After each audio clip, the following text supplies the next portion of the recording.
The Pavehawk usually has a crew of 4, a pilot, a co-pilot, and 2 special missions aviators, otherwise known as flight engineers. Then, depending on the mission, they'll have several more para-rescue men, also known as PJs. It's very common to fly in a formation of 2 Pavehawk helicopters. The Pavehawk helicopter is meant for combat, search, and rescue.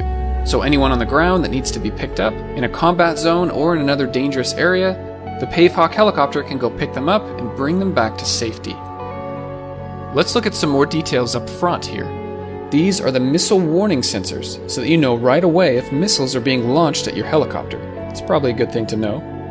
Then there's the radar warning receiver, so you know if you're being picked up by the enemy's radar. Inside the nose of the helicopter, you'll find the radio compartment with communications gear inside of it. This is the color weather radar, used to detect storms so that you can hopefully avoid flying into any bad weather. Down towards the bottom is the forward-looking infrared camera, which is another way to help them see at night. On the bottom is the LARS antenna, which stands for Lightweight Airborne Recovery System. This is used to help locate survivors down below. The cockpit is inside of here. The pilot is on the right, and the co-pilot is on the left. There's windows directly above, but also below as well. This allows for increased visibility while they are in flight. There are plenty of knobs, switches, and gauges for the pilot and co-pilot to monitor. What we're going to look at are the 3 flight controls: the collective, the cyclic, and the tail rotor pedals. Cool thing about these seats is that they can compress down in the event of a crash. This will help cushion the landing and hopefully prevent any injuries. On each side of the Pavehawk, there's usually mounted guns. In most cases, the guns will be the same.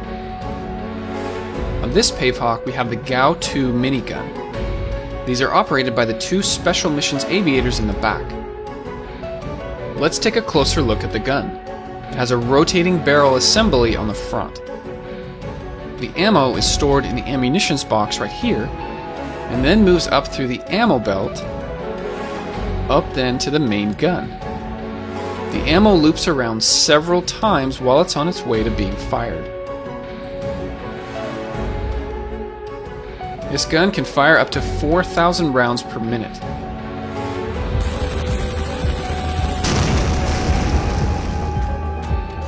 The cabin can be accessed by opening up the sliding doors on the side.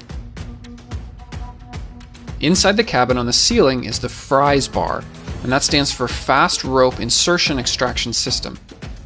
The bars can extend out to either side of the helicopter, and then a thick rope called the fast rope is tied at the very end.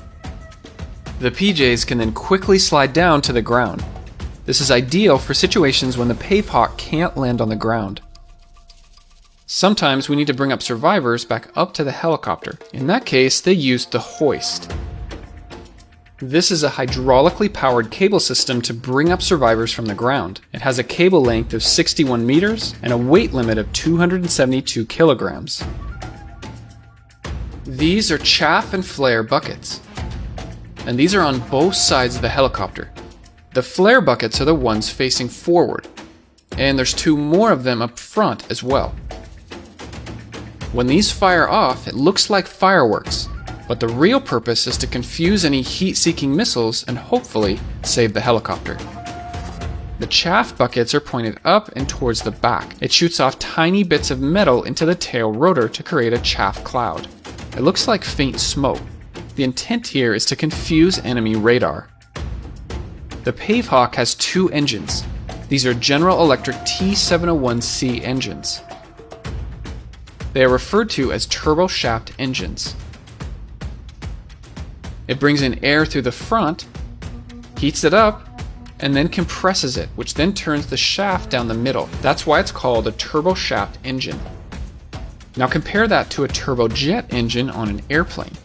It brings in air through the front, compresses it, heats it, and then instead of turning a shaft down the middle, it takes that hot air and shoots it out the back. This provides the thrust which pushes the airplane forward. Now that's the turbojet engine, but on a helicopter it doesn't need that thrust to push it forward. That's why it uses 2 turboshaft engines to spin the shafts, which then work together to spin the main rotor blades. Now don't forget about the tail rotors on the very back. They're powered by the same engines. The two engines also turn a shaft that goes all the way back through the tail and up to the tail rotors. In the middle is the Auxiliary Power Unit, or APU for short. This is the small engine that provides electrical power for the helicopter. The APU is also responsible for starting up the main turboshaft engines. In the center, we have our four main rotors. These are like the wings for a helicopter. When the air is flowing fast enough, they will generate lift. Now you could generate more lift by spinning the blades faster. Some toy helicopters or drones work this way. However, this is not how full-size helicopters work. The rotors on the top spin at a constant speed. It doesn't change very much once the engines are running at full speed. The way we generate lift is by changing the pitch of these blades. This affects the angle of attack. When you increase it, it generates more lift. Do it on all four of the rotor blades and this will cause the helicopter to go up. Decrease the pitch to generate less lift, which will cause the helicopter to descend or accelerate downwards. The turboshaft engines are spinning these four massive pieces of metal one way. This causes the main body of the helicopter to want to spin the other way. If we did nothing to stop this, the helicopter would spin out of control. This is the reason we have the tail rotors in the back. It provides a counter torque, or in other words, a spinning force in the other direction. This stabilizes the helicopter so it's not spinning uncontrollably. If you come back here and look at these tail rotors, they are not perfectly aligned. They are tilted by 20 degrees. This makes it so that it also provides a small amount of lift in the very back of the helicopter. This helps counteract the extra weight of the tail. Another thing about the tail rotors is that each of the four blades can also change their pitch. This changes how much airflow there is. Increase the pitch if you want to turn to the left, and then decrease the pitch if you want to turn to the right. How about moving the helicopter? So if we want to go forward or backward or left or right, how does that work? First, let me show you the mechanism in the center here. This is called the swash plate assembly. Here's the main swash plate, the rotor mast,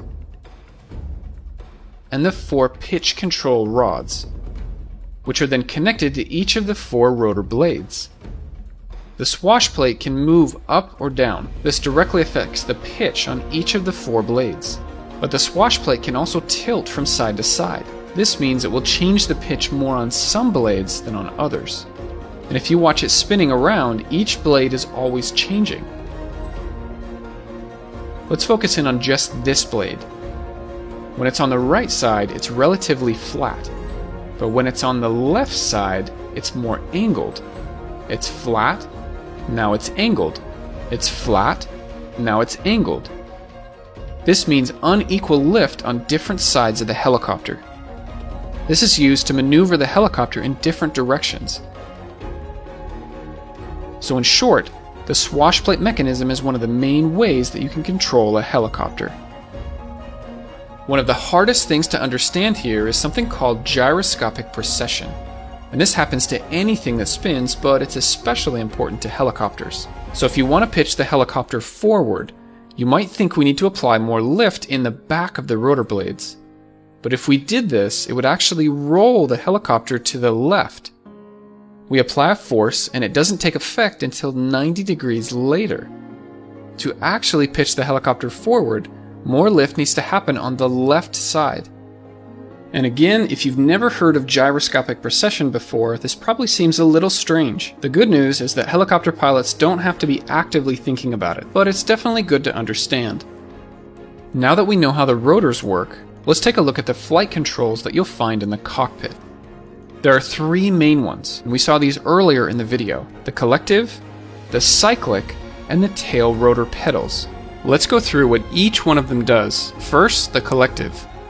This moves the helicopter up or down. Pull on the collective, and this will raise the swash plate. This increases the lift on the helicopter, causing it to rise into the air.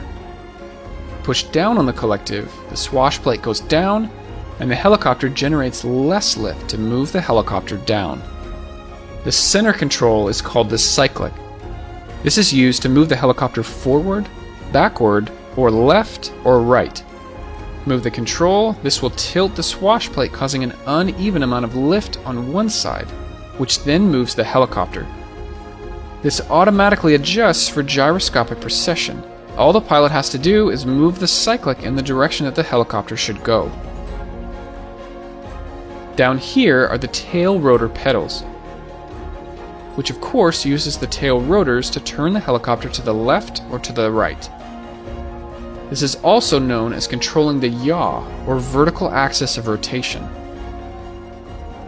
If we push the left pedal, the tail rotor blade's pitch increases, which then rotates the helicopter to the left. Push on the right pedal decreases the pitch, which rotates the helicopter to the right.